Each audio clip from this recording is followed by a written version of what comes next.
Tariq Anwar ji, K.C. Venugopal ji, Mullapalli Ramachandran ji, Uman Chandy ji,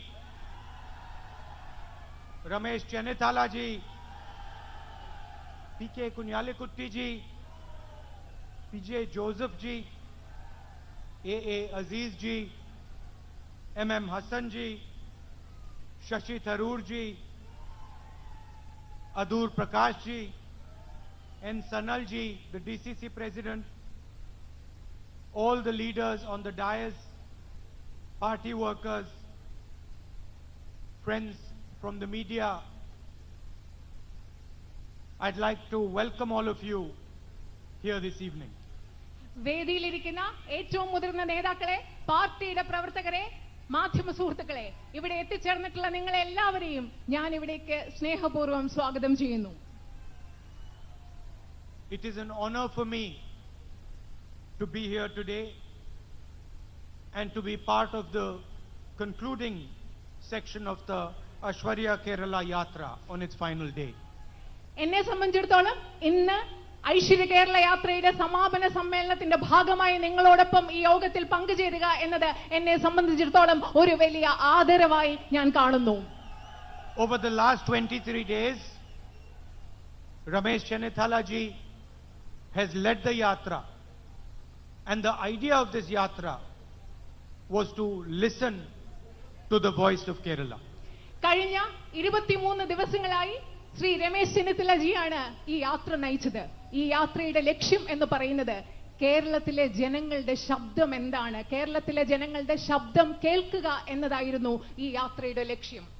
And when I say listen to the voice of Kerala, I don't mean listen to just one voice.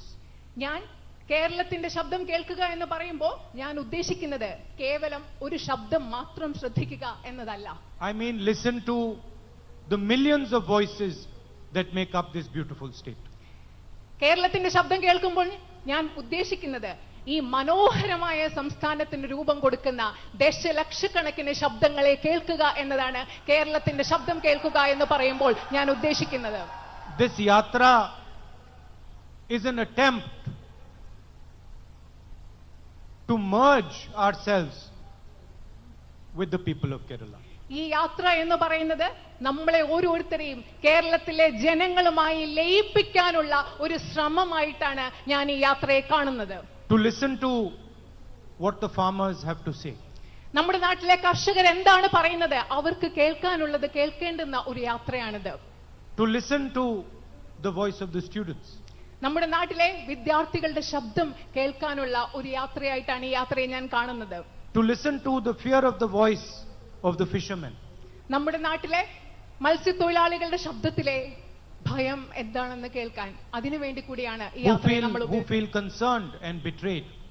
അവര് നമ്മുടെ മത്സ്യത്തൊഴിലാളികൾ ആശങ്കയുള്ളവരാണ്, വഞ്ചിക്കപ്പെട്ടവരാണ്. അവരുടെ ശബ്ദത്തിലെ ഭയം കേൾക്കാൻ കൂടി വേണമാണ് നമ്മൾ ഈ യാത്ര ഉപയോഗിക്കേണ്ടത്.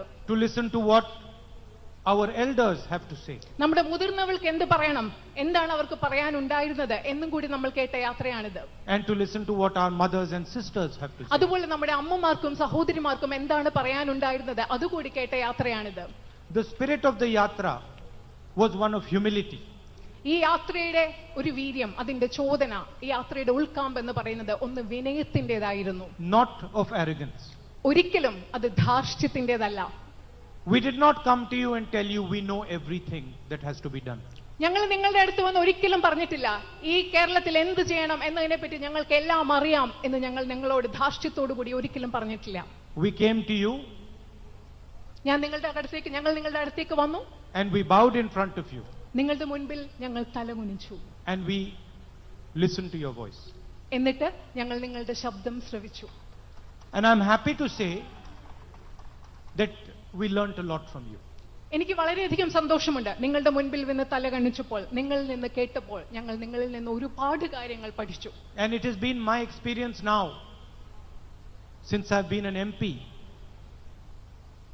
I have also got to understand a little bit about the wisdom of the people of Kerala. ഞാൻ കേരളത്തിൽ നിന്നൊരു MP ആയതിനു ശേഷം എന്റെ അനുഭവത്തിൽ നിന്ന് പറയാൻ ഞാൻ ആഗ്രഹിക്കുകയാണ്. എനിക്കും കേരളത്തിലെ ജനങ്ങളുടെ അറിവിനെക്കുറിച്ച്, ജ്ഞാനത്തെക്കുറിച്ച് എനിക്കും ഒരു പരിധിവരെ മനസ്സിലാക്കാൻ സാധിച്ചിട്ടുണ്ട്. See,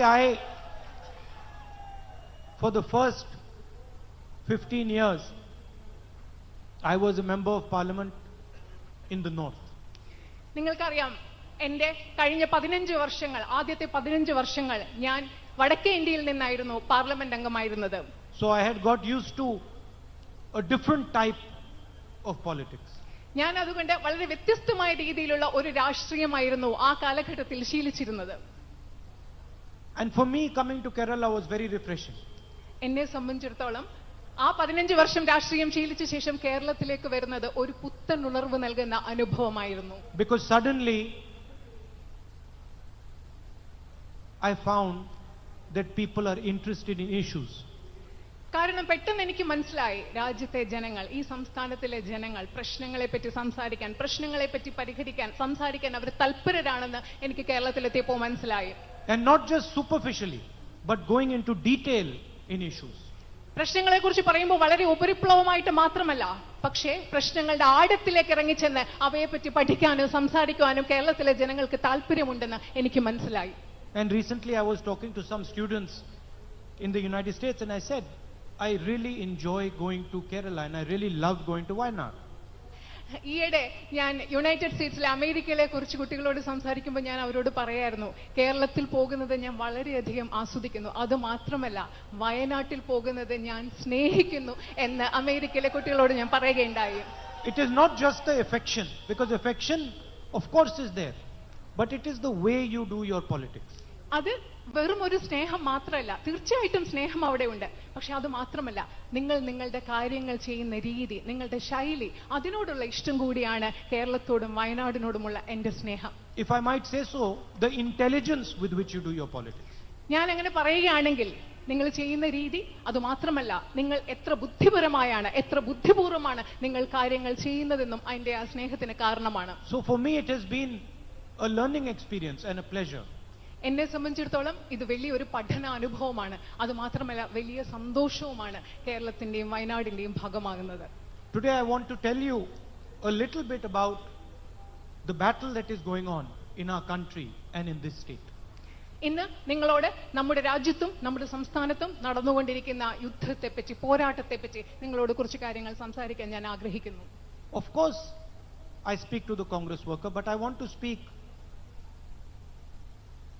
to everybody in Kerala. തീർച്ചയായിട്ടും ഞാൻ കോൺഗ്രസ് പ്രവർത്തകരോട് സംസാരിക്കുന്നുണ്ട്, അതുപോലെ തന്നെ കേരളത്തിലെ എല്ലാ മനുഷ്യരോടും സംസാരിക്കാൻ ഞാൻ ആഗ്രഹിക്കുന്നു. I want to speak to the students who are worried and cannot understand why they are unable to get a job. എനിക്ക് നമ്മുടെ നാട്ടിലെ വിദ്യാർത്ഥികളോട് സംസാരിക്കണം. അവർക്ക് വിഷമമുണ്ട്, അവർക്ക് പഠിക്കുന്നുണ്ട്, പക്ഷെ എന്തുകൊണ്ടാണ് തങ്ങൾക്ക് ജോലി കിട്ടുന്നില്ല എന്നതിനെ പറ്റി ആശങ്കാകുലരായിരിക്കുന്ന ഈ നാട്ടിലെ വിദ്യാർത്ഥികളോട് എനിക്ക് സംസാരിക്കണം. To the students who are wondering why they have to protest in front of the legislator. എനിക്ക് കേരളത്തിലെ വിദ്യാർത്ഥികളോട് സംസാരിക്കണം. അവർ ആശങ്കാകുലരായിരിക്കുകയാണ്, എന്തുകൊണ്ട് ഞങ്ങൾക്ക് ഈ സെക്രട്ടേറിയറ്റിന് മുൻപിൽ, നിയമസഭയ്ക്ക് മുൻപിൽ സമരം ചെയ്യണമെന്ന് ആലോചിക്കുന്ന കേരളത്തിലെ വിദ്യാർത്ഥികളോട് എനിക്ക് സംസാരിക്കണം. Also to the fishermen who, when they leave in the morning, suddenly read in the newspaper that their government is working to destroy their livelihood.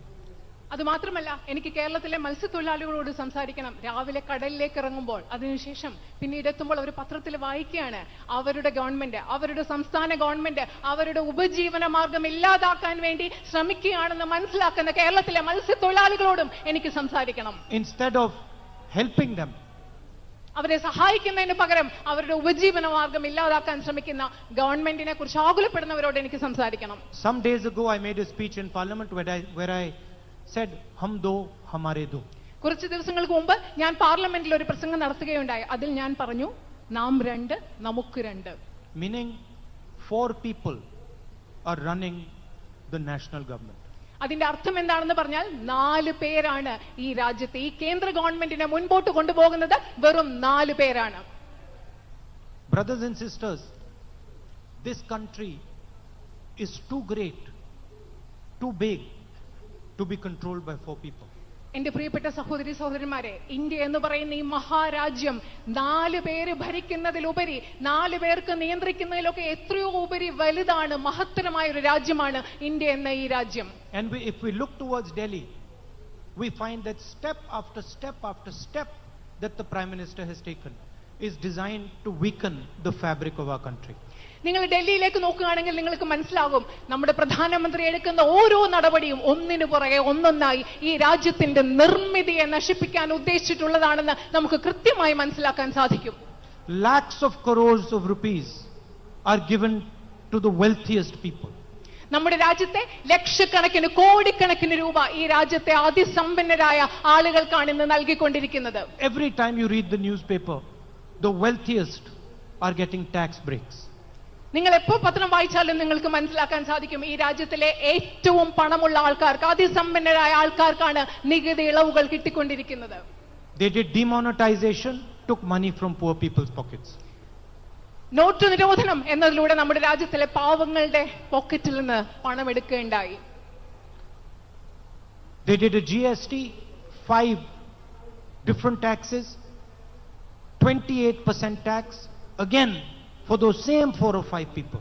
അത് മാത്രമല്ല, നോട്ട് നിരോധനത്തിന് ശേഷം നടപ്പിലാക്കിയ GST, ചരക്ക് സേവന നികുതി, 28% നികുതി, അതുപോലെ 5 വ്യത്യസ്തമായ നികുതികൾ, അതിലും നിന്ന് പാവങ്ങളുടെ കയ്യിൽ നിന്ന് പണമെടുത്ത് ഈ 4 ആളുകൾക്ക് വേണ്ടിയാണ് ചരക്ക് സേവന നികുതിയും അവർ നടപ്പിലാക്കിയത്. And then in Corona, when our workers with folded hands asked the Prime Minister for a railway ticket, for a bus ticket, the Prime Minister says no.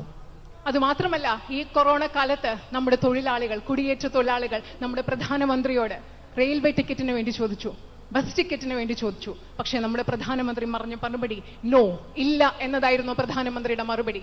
He is not ready to give our workers 300 rupees, but he gives 1,50,000 crore rupees to the richest business people. At the same time, നമ്മുടെ രാജ്യത്തെ സാധാരണ തൊഴിലാളികൾക്ക് 300 രൂപ കൊടുക്കാൻ നരേന്ദ്രമോദി തയ്യാറല്ല. പക്ഷേ ഈ പറയുന്ന അതിസമ്പന്നരായ ആളുകൾക്ക് 1,50,00,000 രൂപയുടെ ഇളവുകൾ നൽകാൻ അതേ സമയം തന്നെ അദ്ദേഹം തയ്യാറാവുകയാണ്.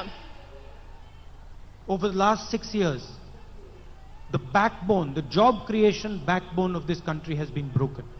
നിങ്ങൾക്കറിയാം, കഴിഞ്ഞ 6 വർഷങ്ങളായി തൊഴിൽ ഉൽപാദനം നടത്തേണ്ട, രാജ്യത്ത് തൊഴിലുണ്ടാക്കേണ്ട ഈ രാജ്യത്തിന്റെ നട്ടെല്ല് പൂർണ്ണമായി തകർക്കപ്പെട്ടിരിക്കുകയാണ്.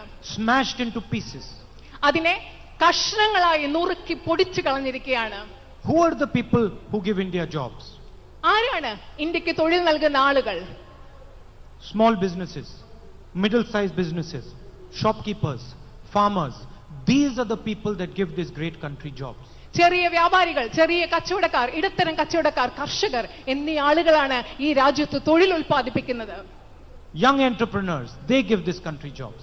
ചെറിയ യുവാക്കളായ സംരംഭകർ, അവരാണ് ഈ രാജ്യത്ത് തൊഴിൽ ഉൽപ്പാദിപ്പിക്കുന്നത്. And over the last 5 years, a systematic campaign to take away what belongs to them and give it to the richest in the land. അതുമാത്രമല്ല, കഴിഞ്ഞ 6 വർഷങ്ങളായി വളരെ ആസൂത്രിതമായ, വ്യവസ്ഥാപിതമായ ഒരു പ്രചരണം അവരുടെയൊക്കെ, ഈ പറയുന്ന കർഷകരുടെയും ചെറുകിട തൊഴിലാളികളുടെയും കച്ചവടക്കാരുടെയൊക്കെ കയ്യിലുള്ള സമ്പത്തെടുത്ത് അത് ഈ രാജ്യത്തെ ഏറ്റവും അതിസമ്പന്നരായ ആളുകൾക്ക് നടക്കുന്ന വ്യവസ്ഥാപിതമായ, ആസൂത്രിതമായ ഒരു പദ്ധതിയും പ്രചരണവുമാണ് ഈ രാജ്യത്ത് നടന്നുകൊണ്ടിരിക്കുന്നത്. Ask any small businessman, ask any middle-sized businessman, ask any farmer whether demonetization helped him, whether GST helped him.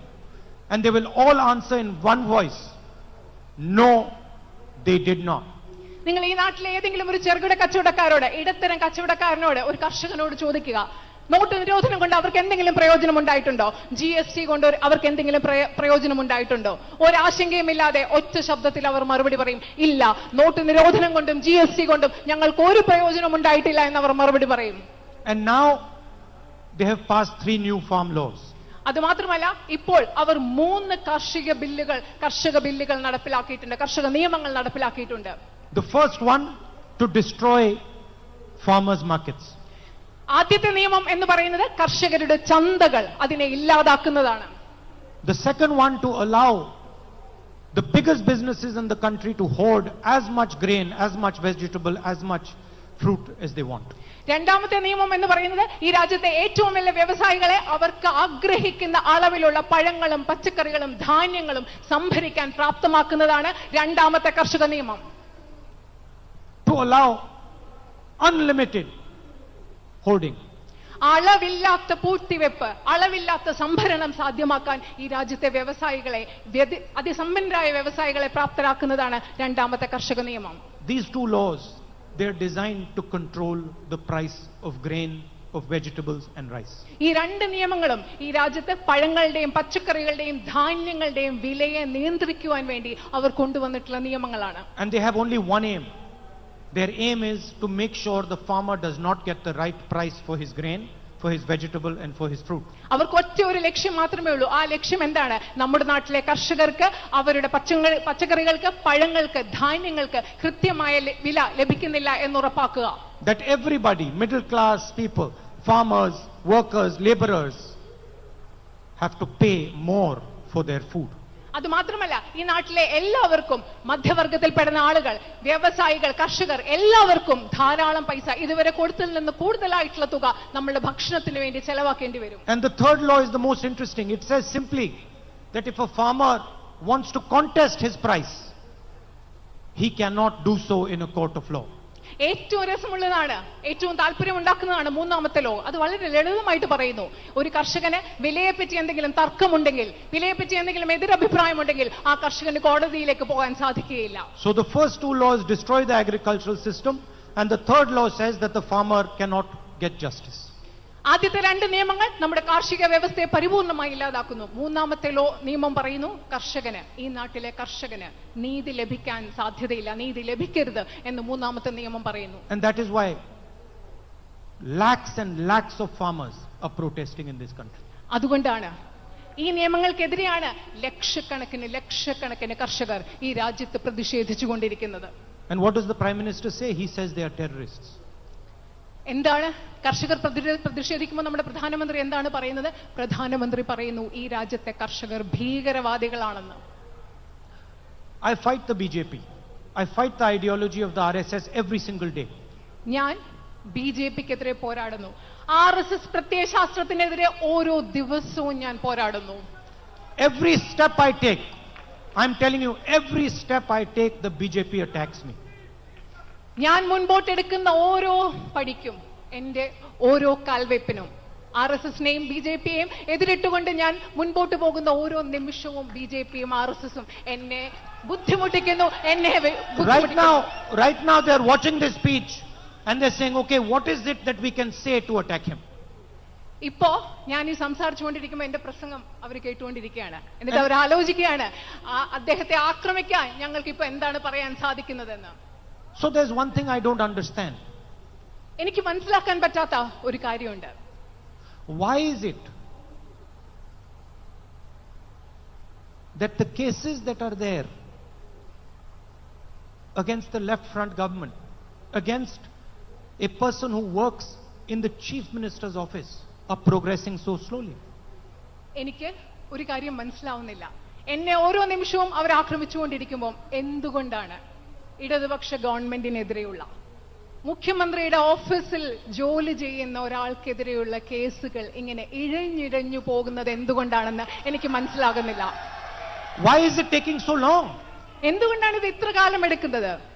Why is the CBI, the ED, all these other institutions not attacking the left front? എന്തുകൊണ്ടാണ് CBI, ED, enforcement directorate പോലെയുള്ള സ്ഥാപനങ്ങൾ ഇടതുപക്ഷ ഗവൺമെന്റിനെ ആക്രമിക്കാത്തത്? I am a bit confused about this. എനിക്ക് ഇതിനെപ്പറ്റി ഒരു വലിയ ആശയക്കുഴപ്പമുണ്ട്. Because I know when you fight the BJP attacks you all the time, 24 hours a day. കാരണം എനിക്കറിയാം, നിങ്ങൾ BJPയെ എതിരിട്ടാൽ, BJPക്കെതിരെ സംസാരിച്ചാൽ 24 മണിക്കൂറും BJP നിങ്ങളെ ആക്രമിച്ചുകൊണ്ട് തന്നെ ഇരിക്കും. There is only one reason the BJP is going slow on these cases. BJP എന്തുകൊണ്ടാണ് ഈ കേസുകളെ പറ്റി വളരെ പതുക്കെ സാവധാനം മെല്ലെ പോകുന്നത്? അതിനൊറ്റ കാരണം മാത്രമേ ഉള്ളൂ. You can figure out what that reason is. ആ കാരണം എന്താണെന്ന് നിങ്ങൾക്ക് മനസ്സിലാക്കാൻ പറ്റും. The most dynamic state of Kerala has its youngsters wondering why they can't get jobs. കേരളത്തിലെ ഏറ്റവും ഊർജ്ജസ്വലരായ, കേരളത്തിന്റെ ഊർജ്ജസ്വലതയ്ക്ക് ഒരു പ്രധാന കാരണം ഇവിടുത്തെ ചെറുപ്പക്കാരാണ്. ഞാൻ അത്ഭുതപ്പെടുകയാണ് എന്തുകൊണ്ടാണ് അവർക്ക് ജോലി കിട്ടാൻ സാധിക്കാത്തത്. Dynamic state with the most brilliant youngsters, and they are asking themselves, why is it that we can't get a job? ഏറ്റവും അധികം ഊർജ്ജസ്വലമായ ഒരു സംസ്ഥാനം, വളരെ ബുദ്ധിയുള്ള ബ്രില്യന്റ് ആയിട്ടുള്ള ഏറ്റവും കഴിവുള്ള സാമർഥ്യമുള്ള ചെറുപ്പക്കാരുടെ ഒരു സംസ്ഥാനം. പക്ഷെ അവർ സ്വയം ചോദിച്ചുകൊണ്ടിരിക്കുകയാണ്, എന്തുകൊണ്ടാണ് ഞങ്ങൾക്ക് ജോലി കിട്ടാത്തത്? The left front said they will make Kerala perfect. ഇടതുപക്ഷ ഗവൺമെന്റ് പറയുന്നത് അവർ കേരളത്തെ മനോഹരമാക്കും, പൂർണ്ണമാക്കും, പെർഫെക്റ്റ് ആക്കും, ഏറ്റവും മികച്ചതാക്കും. Question is, perfect for whom? ചോദ്യം ഇതാണ്, ആർക്കു വേണ്ടിയാണ് മികച്ചത്? Perfect for the people of Kerala or perfect for the left organization?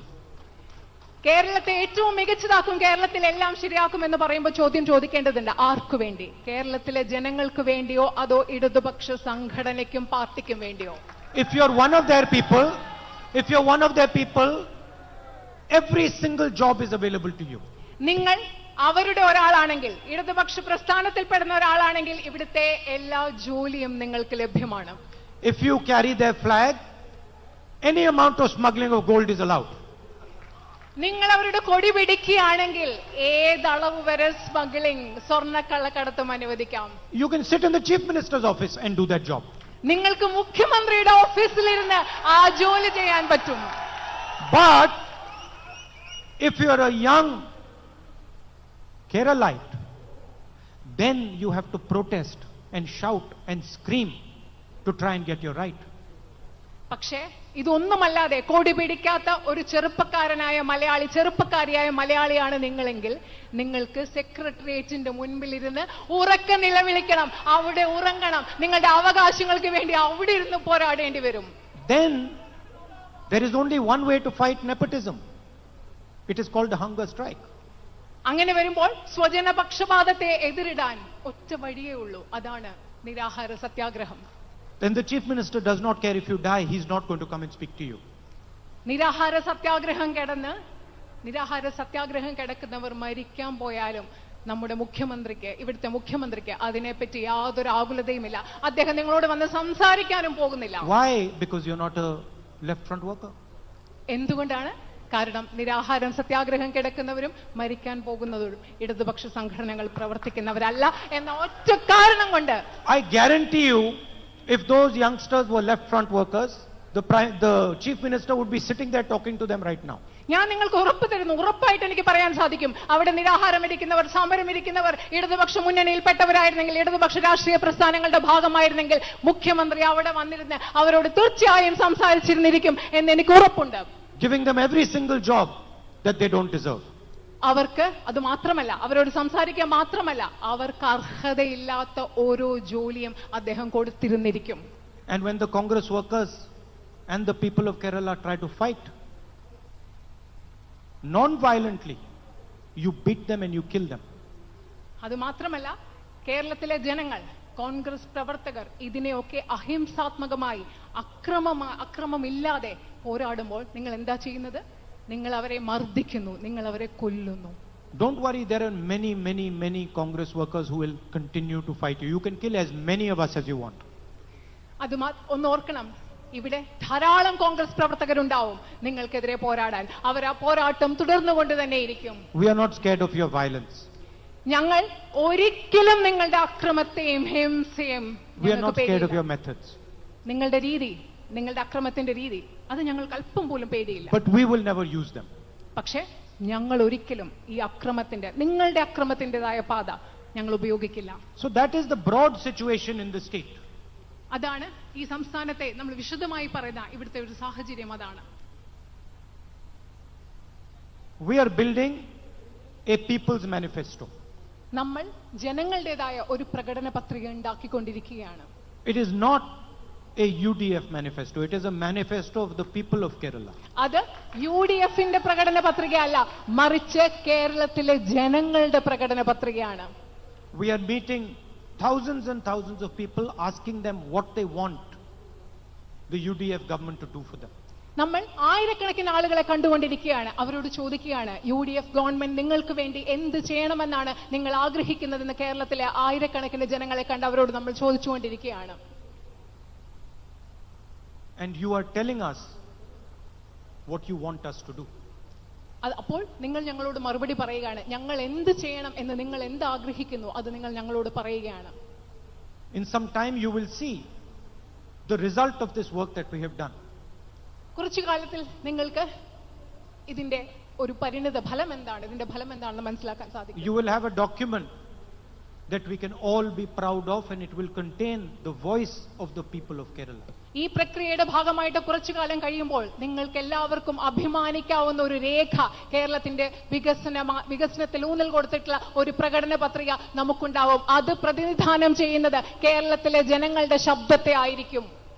In that document will be the idea of Nyay, a minimum amount of money that we will guarantee to all our people. ആ പ്രകടന പത്രികയിൽ ന്യായ പദ്ധതി എന്ന് പറയുന്ന ആശയം ഉണ്ടായിരിക്കും. ഈ നാട്ടിലെ ജനങ്ങൾക്ക് ഞങ്ങൾ കൊടുക്കാൻ ആഗ്രഹിക്കുന്ന അടിസ്ഥാന വേതനത്തിനെ പറ്റിയുള്ള ആശയം കൃത്യമായി ആ പ്രകടന പത്രികയിൽ ഉണ്ടാവും. There will be a line that will speak about cashless treatment for our people. അതിലൊരു വരി ഉണ്ടാവും, ക്യാഷ്ലെസ് ട്രീറ്റ്മെന്റ്, പൈസ കൊടുക്കാത്ത ചികിത്സയെ പറ്റി സംസാരിക്കുന്ന ഒരു വരി ആ പ്രകടന പത്രികയിൽ ഉണ്ടാവും.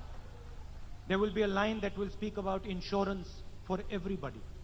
എല്ലാവർക്കും ഇൻഷുറൻസ് എന്ന് പറയുന്ന ഒരു വരി ആ പ്രകടന പത്രികയിൽ ഉണ്ടാവും. And I guarantee you, there will be no line in that manifesto that will say, we will work with people who are trying to destroy the lives of fishermen. ഒരു കാര്യം നിങ്ങൾക്ക് ഉറപ്പ് നൽകാൻ സാധിക്കുന്നു, ആ പ്രകടന പത്രികയിൽ ഒരിക്കലും ഈ നാട്ടിലെ മത്സ്യത്തൊഴിലാളികളുടെ ജീവിതം ഇല്ലാതാക്കാൻ ശ്രമിക്കുന്ന ആളുകളോട് ചേർന്ന് ഞങ്ങൾ പ്രവർത്തിക്കും എന്ന് പറയുന്ന ഒരു വരി ആ പ്രകടന പത്രികയിൽ ഒരിക്കലും ഉണ്ടാവില്ല. There will be no line over there that will say we are going to destroy the lives of the farmers like our prime minister is trying to do. ആ പ്രകടന പത്രികയിൽ ഞങ്ങൾ ഈ നാട്ടിലെ കർഷകരുടെ ജീവിതം നശിപ്പിക്കാൻ പോവുകയാണെന്ന് നമ്മുടെ നാട്ടിലെ പ്രധാനമന്ത്രി പറയുന്നത് പോലെയുള്ള ഒരു വരി ആ പ്രകടന പത്രികയിൽ And there will be ഉണ്ടാവില്ല. no line in our manifesto that will say that everything we do is for our organization. ആ പ്രകടന പത്രികയിൽ ഒരിക്കലും ഒരു വരി ഉണ്ടാവില്ല, ഞങ്ങൾ ചെയ്യുന്നതെല്ലാം ഞങ്ങളുടെ സംഘടനയ്ക്ക് വേണ്ടിയാണ് ചെയ്യുന്നത് എന്ന് പറയുന്ന ഒരു വരി ആ പ്രകടന പത്രികയിൽ ഒരിക്കലും ഉണ്ടാകില്ല എന്ന് ഞാൻ ഉറപ്പ് നൽകുന്നു. And it is going to be our commitment to make sure that what we promise we do for you. അത് മാത്രമല്ല, ഞങ്ങൾ നിങ്ങൾക്ക് എന്ത് വാഗ്ദാനം നൽകുന്നുവോ അത് ഞങ്ങൾ തീർച്ചയായും നടപ്പിലാക്കിയിരിക്കും എന്ന് കേരളത്തിലെ ജനങ്ങളോടുള്ള പ്രതിബദ്ധത ഞങ്ങൾ പറയുന്ന ഒരു മാനിഫെസ്റ്റോ ആയിരിക്കും, പ്രകടന പത്രികയായിരിക്കും. അത് It is not going to be empty words, it is going to be a guarantee. അത് ഒരിക്കലും പൊള്ളയായ വാക്കുകളും വാഗ്ദാനങ്ങളും ആയിരിക്കില്ല, അത് ഞങ്ങൾ നിങ്ങൾക്ക് നൽകുന്ന ഉറപ്പുകളായിരിക്കും. Finally, I would like to mention one last thing, which is possibly the most important thing. അവസാനമായിട്ട് ഞാൻ നിങ്ങളോട് ഒരു കാര്യം പറയാൻ ആഗ്രഹിക്കുന്നു, പക്ഷേ അത് ഏറ്റവും പ്രധാനപ്പെട്ട കാര്യവുമായിരിക്കാം. I spoke about how both the state government and the central government are weakening the common man. ഞാൻ നിങ്ങളോട് പറഞ്ഞു എങ്ങനെയാണ് നമ്മുടെ ഈ കേന്ദ്ര ഗവൺമെന്റും സംസ്ഥാന ഗവൺമെന്റും സാധാരണ മനുഷ്യരെ, നമ്മുടെ നാട്ടിലെ സാധാരണ മനുഷ്യരെ ദുർബലപ്പെടുത്തിക്കൊണ്ടിരിക്കുന്നതെന്ന്. Destroying small and medium businesses, destroying shopkeepers, destroying farmers. നമ്മുടെ ചെറുകിട ഇടത്തരം വ്യവസായങ്ങളെ, നമ്മുടെ കർഷകരുടെ, നമ്മുടെ കച്ചവടക്കാരെയൊക്കെ എങ്ങനെയാണ് ഈ രണ്ട് ഗവൺമെന്റുകളും ഇല്ലാതാക്കിക്കൊണ്ടിരിക്കുന്നത് എന്ന് ഞാൻ നിങ്ങളോട് പറഞ്ഞു. I want you to ask yourself a simple question. ഞാൻ നിങ്ങളോട് സ്വയം ഒരു ലളിതമായ ചോദ്യം സ്വയം ചോദിക്കാൻ ആവശ്യപ്പെടുകയാണ്. The price of oil internationally is down, is falling. നിങ്ങൾക്കറിയാം, ഇന്ധനവില അന്തർദേശീയ തലത്തിൽ താഴ്ന്നുകൊണ്ടിരിക്കുകയാണ്, കുറവാണ്. But the price of petrol and diesel in India keeps going up. പക്ഷേ ഇന്ത്യയിൽ പെട്രോളിന്റെയും ഡീസലിന്റെയും വില അനുദിനം വർദ്ധിച്ചുകൊണ്ടിരിക്കുന്നു. Thousands and thousands of crores of rupees are being taken from your pockets every single day. ഓരോ ദിവസവും നിങ്ങളുടെ പോക്കറ്റുകളിൽ, നിങ്ങളുടെ എല്ലാവരുടെയും പോക്കറ്റുകളിൽ നിന്ന് ആയിരക്കണക്കിന് കോടിക്കണക്കിന് രൂപ എടുത്തുകൊണ്ടിരിക്കുകയാണ്. From the pockets of farmers, from our youth, from our sisters, from our mothers. Thousands and thousands of crores are being taken away by the governments. നമ്മുടെ കർഷകരിൽ നിന്ന്, നമ്മുടെ ചെറുപ്പക്കാരിൽ നിന്ന്, നമ്മുടെ അമ്മമാരിൽ നിന്ന്, നമ്മുടെ സഹോദരിമാരിൽ നിന്ന് ആയിരക്കണക്കിന് രൂപ അനുദിനം അവരുടെ പോക്കറ്റുകളിൽ നിന്ന് നമ്മുടെ ഗവൺമെന്റുകൾ എടുത്തുകൊണ്ടിരിക്കുകയാണ്. Where is this money going? ഈ പൈസ എവിടേക്കാണ് പോകുന്നത്? To whom is this money being given? ഈ പൈസ ആർക്കാണ് കൊടുത്തുകൊണ്ടിരിക്കുന്നത്? It is going to the richest people in the land. അത് ഈ പൈസ നിങ്ങളുടെ പോക്കറ്റുകളിൽ നിന്ന് അനുദിനം എടുത്തുകൊണ്ടിരിക്കുന്ന ഈ പൈസ ഈ രാജ്യത്തെ ഏറ്റവും വലിയ പണക്കാരുടെ കയ്യിലേക്കാണ് പോയിക്കൊണ്ടിരിക്കുന്നത്. Every single day when you go and fill fuel in your scooter, in your tractor, in your car, remember this, that your governments, both the state government and the central government, are taking money from your pocket and giving it to the richest people in the country. ഓരോ ദിവസവും നിങ്ങൾ petrol പമ്പിൽ നിങ്ങളുടെ സ്കൂട്ടറിൽ ഇന്ധനം നിറയ്ക്കാൻ, petrol അടിക്കാൻ, ട്രാക്ടറിൽ petrol അടിക്കാൻ, കാറിൽ പെട്രോൾ അടിക്കാൻ പോകുമ്പോൾ ഓർക്കുക, നിങ്ങളുടെ പോക്കറ്റിൽ നിന്ന് പൈസ എടുത്തുകൊണ്ട് കേന്ദ്ര സംസ്ഥാന ഗവൺമെന്റുകൾ ഈ രാജ്യത്തെ ഏറ്റവും വലിയ പണക്കാർക്ക് നിങ്ങളുടെ പൈസ കൊടുത്തുകൊണ്ടിരിക്കുകയാണെന്നുള്ളത് ഓരോ ദിവസവും ഓരോ പ്രാവശ്യവും നിങ്ങൾ ഓർക്കുക. This is the politics that we are trying to change. ഈ രാഷ്ട്രീയത്തെയാണ് ഞങ്ങൾ മാറ്റാൻ ശ്രമിക്കുന്നത്. We want to go to a politics that works for poor people. ഞങ്ങളുടെ രാഷ്ട്രീയം എന്ന് പറയുന്നത്, ഞങ്ങൾ നിങ്ങളുടെ മുൻപിൽ കൊണ്ടുവരുന്ന രാഷ്ട്രീയം എന്ന് പറയുന്നത് ഈ രാജ്യത്തെ സാധാരണക്കാർക്ക്, ദരിദ്രർക്ക് ഉപയോഗപ്രദമാകുന്ന ഒരു രാഷ്ട്രീയത്തെ കുറിച്ചാണ് ഞങ്ങൾ നിങ്ങളോട് സംസാരിക്കുന്നത്. Not for our organization or for the richest people in the country. ഒരിക്കലും ഞങ്ങളുടെ സംഘടനയ്ക്ക് വേണ്ടിയുള്ള രാഷ്ട്രീയമല്ല അത്. ഈ രാജ്യത്തെ അതിസമ്പന്നരായ ആളുകൾക്ക് വേണ്ടിയുള്ള രാഷ്ട്രീയമല്ല അത്. ഈ രാജ്യത്തെ ദരിദ്രർക്ക് വേണ്ടിയുള്ള രാഷ്ട്രീയമാണത്. That is the difference between us and our opponents. അതാണ് ഞങ്ങളും നമ്മളും നമ്മളുടെ എതിരാളികളും തമ്മിലുള്ള വ്യത്യാസം. I'd like to thank all of you for coming here this evening. ഇവിടെ വന്നതിന് നിങ്ങളോട് എല്ലാവരോടുമുള്ള നന്ദി അറിയിക്കാൻ ഞാൻ ആഗ്രഹിക്കുന്നു.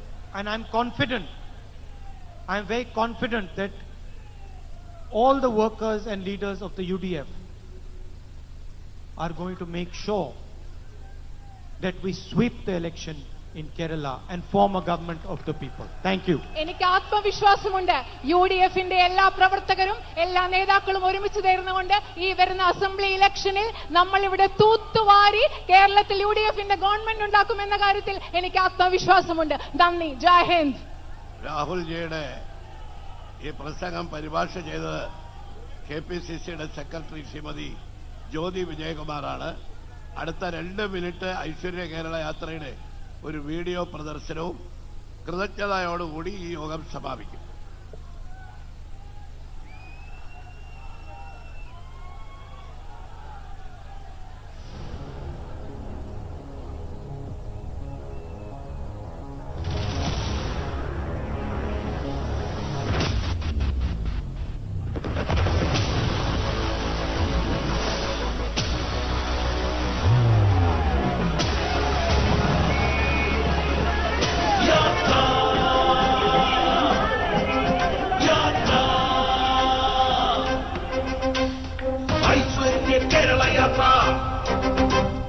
ശ്രീ രമേശിന്റെ ജാഥ ഇവിടുന്ന് ആരംഭിക്കുമ്പോൾ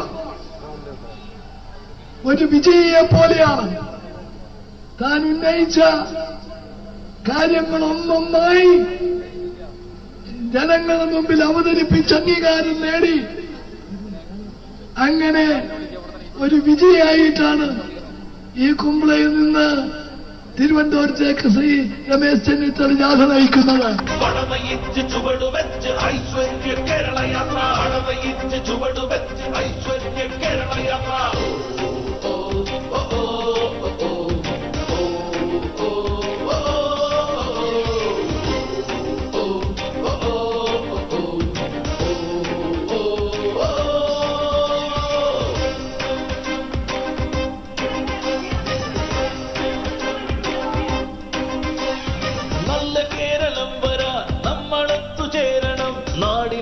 കണ്ണുനീര് നന്മയാൽ തുടയ്ക്കണം. നല്ല കേരളം വരാൻ നന്മളത്തു ചേരണം. നാടിന്റെ കണ്ണുനീര് നന്മയാൽ തുടയ്ക്കണം. അഴിമതിയും അക്രമവും നാം തുടച്ചു നീക്കണം. മാറ്റണം അനീതികൾ, മാറണം ഈ കേരളം. നാളെ ഒരു UDF ഗവൺമെന്റ് അധികാരത്തിൽ വന്നാൽ ഈ അഴിമതികൾ അന്വേഷിക്കും. അഴിമതി നടത്തിയ ആളുകളെ ജയിലിലടക്കാനുള്ള നടപടികളുമായി മുന്നോട്ട് തന്നെ പോകും. ഐക്യമുന്നണിക്കൊപ്പം ചേരണം നമുക്ക്. ഐശ്വര്യ കേരളം വരും വരും ഉറപ്പ്. ഐക്യമുന്നണിക്കൊപ്പം ചേരണം നമുക്ക്. ഐശ്വര്യ കേരളം വരും വരും ഉറപ്പ്. ഒരു ഭരണമാറ്റമാണ് കേരളത്തെ ജനങ്ങൾ ആഗ്രഹിക്കുന്നത്. സമസ്ത മേഖലയിലും ഈ ഗവൺമെന്റ് പരാജയപ്പെട്ടിരിക്കുന്നു. UDF രചിക്കാൻ പോകുന്ന ചരിത്ര വിജയത്തിന്റെ പ്രഖ്യാപനങ്ങളായി മാറിയിരിക്കുന്നു എന്നാണ് ഞാൻ പറയാൻ ആഗ്രഹിക്കുന്നത്.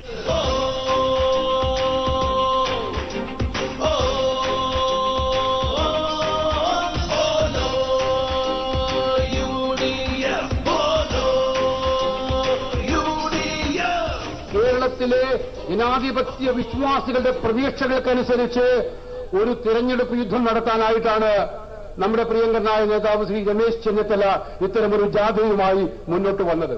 ഞാൻ ജാഥ നോക്കുമ്പോൾ ഓരോ ദിവസവും ജാഥയുടെ വലുപ്പം കൂടി കൂടി കൂടി കൂടി കൂടി കൂടി വരികയാണ് പിന്നോട്ട്.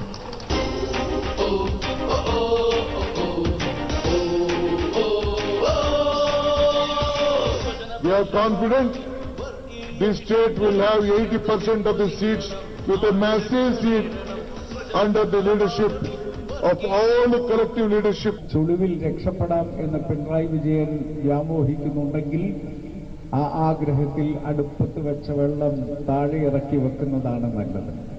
This yatra will be change the entire political atmosphere of the Kerala.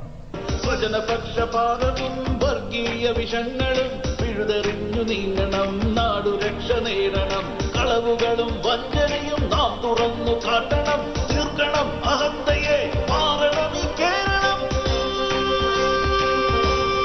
Whether it is airport, whether it is port, whether it is highways, all these programs got from UPA government. വിദ്യാർത്ഥികൾ വിദ്യാഭ്യാസ വായ്പ കുറഞ്ഞ പലിശയ്ക്ക് arrange ചെയ്യും. ജോലി കിട്ടിയിട്ട് മാത്രം തിരിച്ചടച്ചാൽ മതി. നിരവധി പേർമുഖങ്ങൾക്ക് നേതൃത്വം കൊടുത്ത കരുത്തനായ കേരളത്തിന്റെ പ്രിയപ്പെട്ട പ്രതിപക്ഷ നേതാവ് ശ്രീ രമേശ് ചെന്നിത്തല ഇന്ന് കേരളത്തിന്റെ ജനപക്ഷ നേതാവായി ഉയർന്നിരിക്കുന്നു എന്ന അഭിമാനബോധത്തോടുകൂടി ചൂണ്ടിക്കാണിക്കാൻ ഞാൻ ആഗ്രഹിക്കുന്നു. ഐക്യമുന്നണിക്കൊപ്പം ചേരണം നമുക്ക്. ഐശ്വര്യ കേരളം വരും വരും ഉറപ്പ്. ഐക്യമുന്നണിക്കൊപ്പം ചേരണം നമുക്ക്. ഐശ്വര്യ കേരളം വരും വരും ഉറപ്പ്. യാത്ര യാത്ര ഐശ്വര്യ കേരള യാത്ര. ഐശ്വര്യ കേരള യാത്ര.